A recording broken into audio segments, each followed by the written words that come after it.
Hi, I'm Henry Allen from Card Deck 52. This is a magic trick called the double card.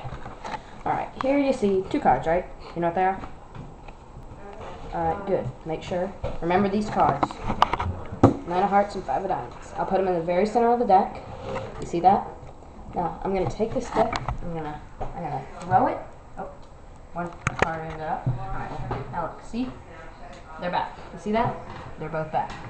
Alright, now, I'm going to tell you how I did that trick. Alright, here's how you actually do the trick. You start out with the cards like this. You've got a 9 of hearts and a 5 of diamonds just set aside. Then on the top of the deck, you've got a 5 of hearts and a 9 of diamonds. They look almost identical.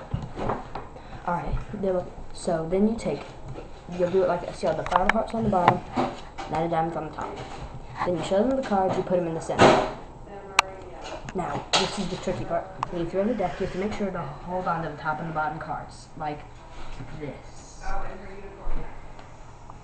Then you show them the card. They're different, but the spectator will almost never notice. It doesn't have to be these cards. You can do them with any kind of card, as long as they're the same color but different suits. I'm Henry Allen from Card Deck 52 signing out.